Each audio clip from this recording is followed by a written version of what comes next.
Formação de ciclone extratropical que causou danos em diversas regiões do sul e sudeste no país nesta semana ainda deve trazer efeitos neste sábado e domingo.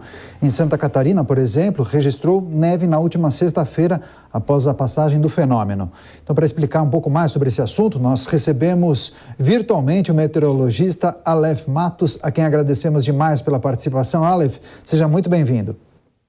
Obrigado, Daniel.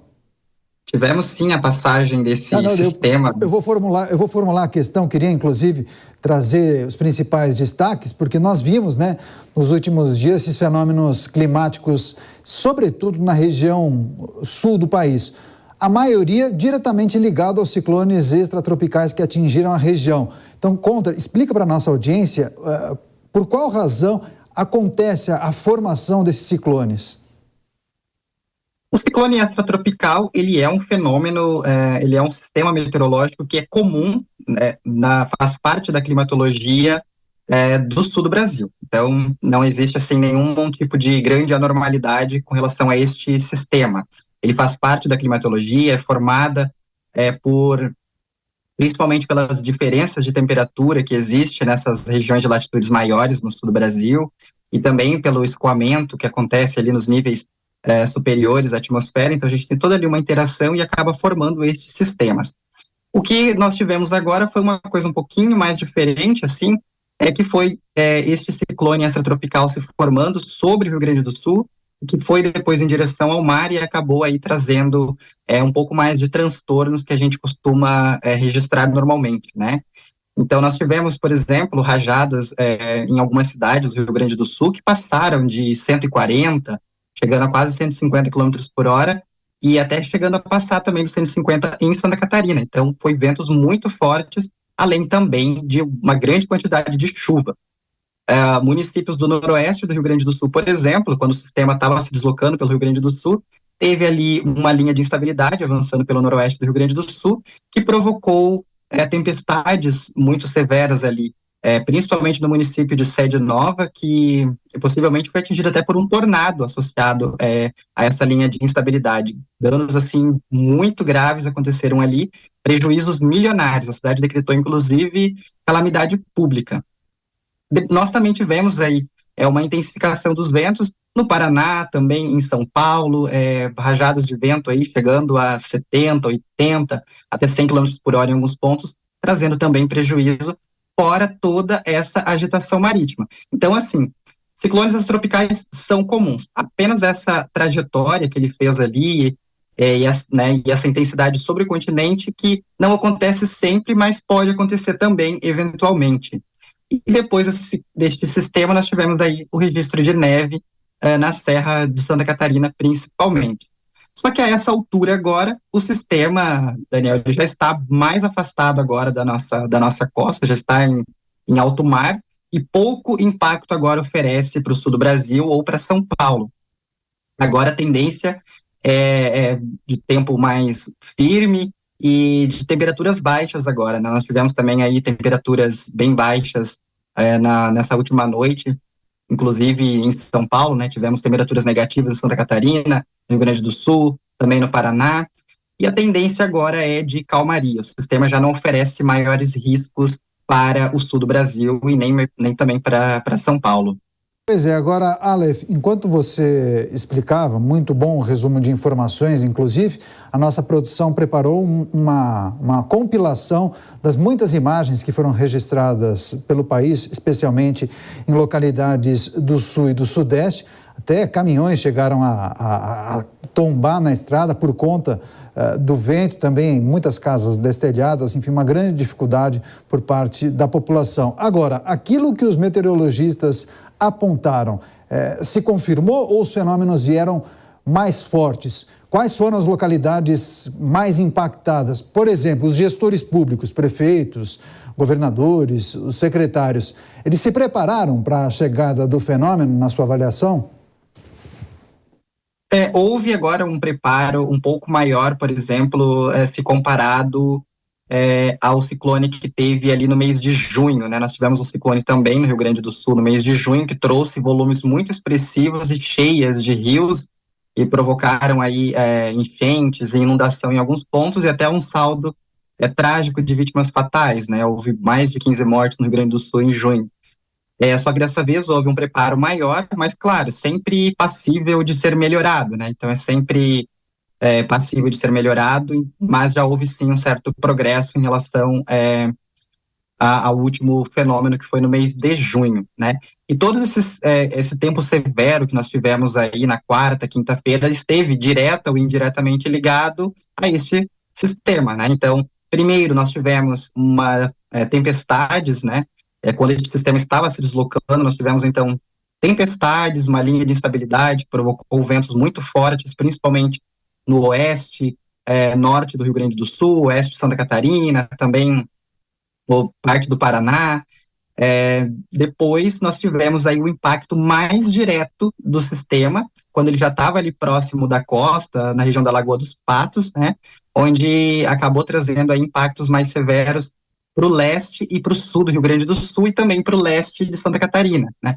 Municípios ali, se antes na linha de estabilidade, a região de Sede Nova e os municípios ali do entorno, ali no noroeste gaúcho, depois nós tivemos impactos maiores ali na região de Rio Grande, Pelotas, São Lourenço do Sul, depois TAPS, e indo ali também para a região de São Francisco de Paula, na Serra, depois aí municípios também do leste de Santa Catarina. Alguns locais, inclusive, as rajadas passaram dos 150 km por hora. É um vento muito extremo, sem dúvida. Pois é, agora, Aleph, até é curioso, porque o estado de Santa Catarina chegou a registrar, inclusive, neve nesta sexta-feira, como você bem destacou há pouco. Agora, quais são as previsões para esse ciclone ou de fenômenos decorrentes dele para os próximos dias? Quais regiões precisam ficar atentas ainda? Nesse momento, agora, o ciclone ele já não oferece maiores impactos agora para o Brasil, né? Ele já encontra-se em alto mar. Então, a gente tem agora uma massa de ar mais fria e seca atuando sobre o sul do Brasil, sobre também São Paulo, né? Então, trouxe uma condição de tempo mais firme, vento mais calmo, né? Ainda alguma agitação marítima, né? Então, algum cuidado, assim, para quem trafega ali por embarcações. Mas agora, sim, agora é mais tempo firme mesmo, agora, de hoje para amanhã, né? O friozinho, ele perde um pouco de intensidade, nós tivemos temperaturas baixas, perde um pouco de intensidade, mas ainda se faz presente, principalmente no sul do Brasil. A gente tem aí alguma instabilidade aí no meio da semana, na região, principalmente no Paraná, em parte também um pouquinho ali do sul de São Paulo, um pouco de Santa Catarina, mas aí são instabilidades normais, assim, não tem nada a ver mais agora com ciclone extratropical. A gente pode, sim, nas próximas semanas, nos próximos meses, ter outras ocorrências deste sistema, já que, como eu disse bem no início, ciclones extratropicais são comuns, né? Só que não quer dizer que os próximos ciclones extratropicais podem ter essa trajetória que teve esse último, né? Pode simplesmente se formar em alto mar e pouco oferecer perigos para a costa, né? A não ser alguma agitação marítima. Então, assim, apesar de a gente ter aí possibilidade de novos episódios de ciclones, não quer dizer que vamos ter impactos significativos e destruição, Daniel.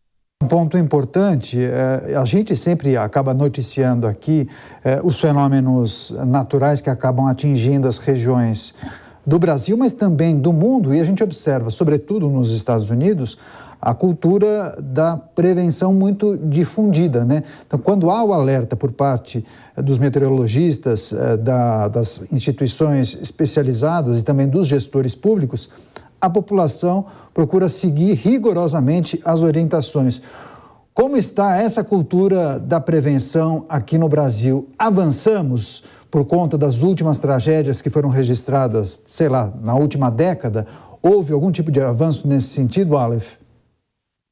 Sem dúvida, houve sim um certo progresso, né? A gente vê que a meteorologia ela se tornou mais popular, ela se tornou mais difundida no Brasil, né? Então, hoje a gente tem bem mais, uma quantidade bem maiores de alertas, né? Por parte de órgãos públicos que fazem monitoramento, também por empresas privadas, defesas civis. Então, houve sim um certo progresso. As pessoas, elas respeitam um pouco mais, só que ainda a gente ainda segue ainda um pouco patinando, né? Estamos longe do ideal, né? Longe, por exemplo, desse padrão mais ideal dos Estados Unidos, né?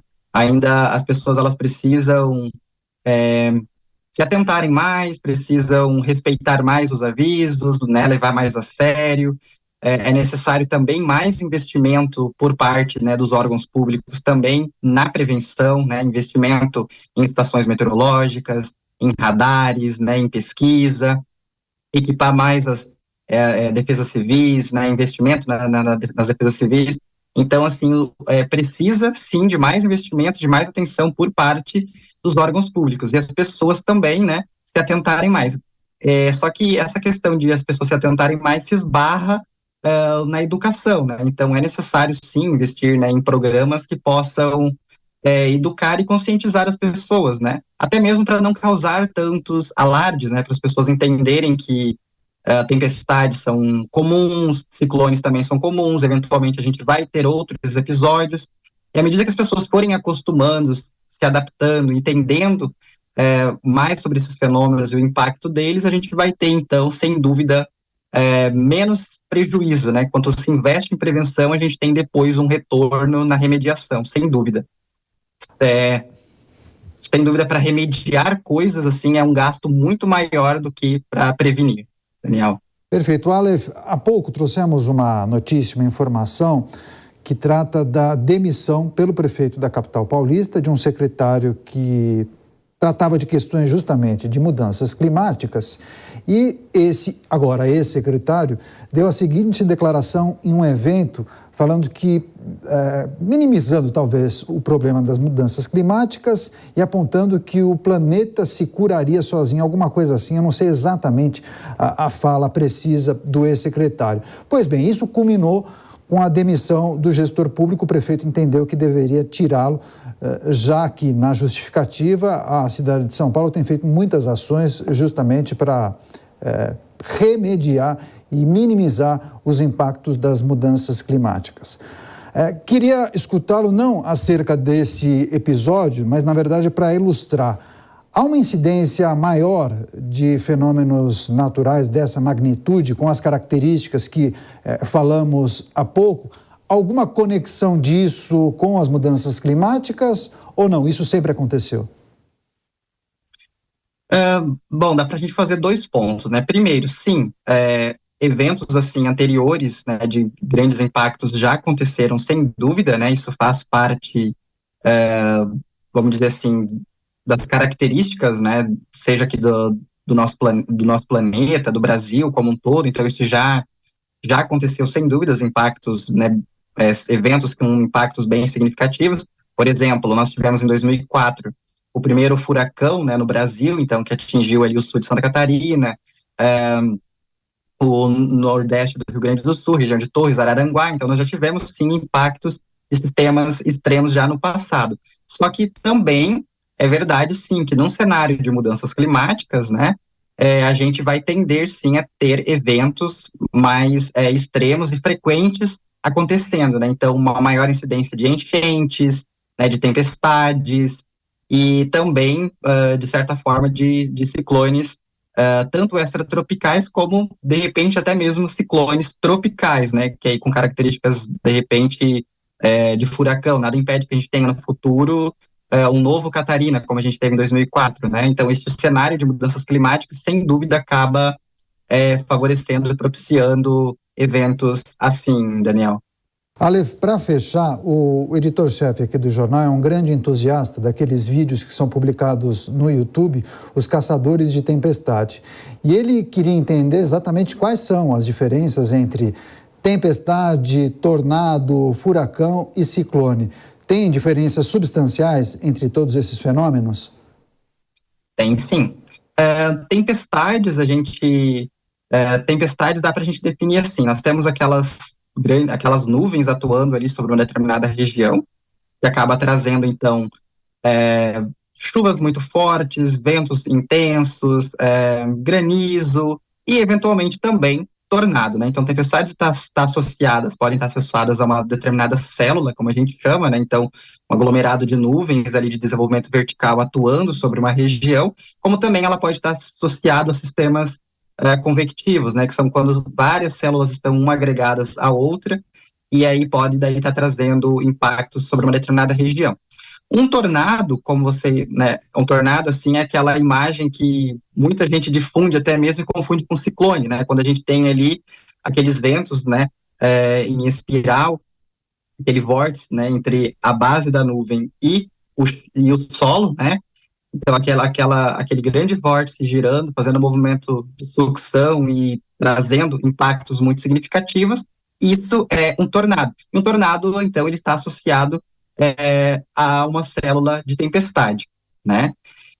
Ciclones e furacões já são outros sistemas meteorológicos, né? Falando tudo de forma muito simples.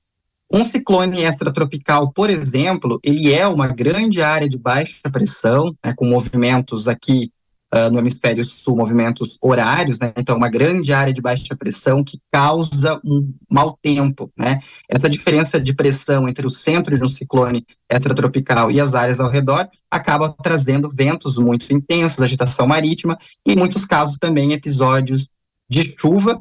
E ambientes também de ciclones pode favorecer também a formação de tempestades e até mesmo tornados. Então, eles podem, vamos dizer assim, andarem meio que juntos. Já um furacão é um ciclone também, só que não de natureza extratropical.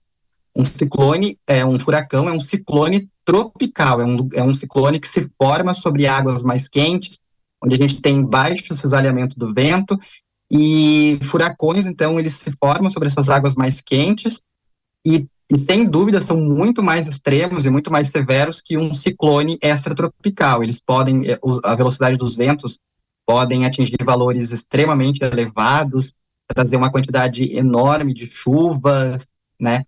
Um fenômeno também que a gente conhece como a storm surge, que é quando ocorre inundação costeira, né? Então a gente tem um avanço, né, do oceano, assim, também sobre a costa. Então tudo isso está ligado aos furacões, né, que são ciclones tropicais.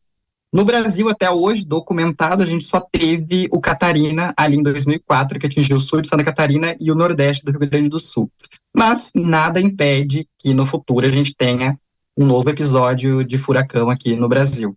Excelente Daniel. Entrevista com o Aleph Matos, meteorologista. Tratamos naturalmente do ciclone extratropical e também suas consequências. Aleph, bom fim de semana, grande abraço e volte mais vezes aqui à Jovem Pan News.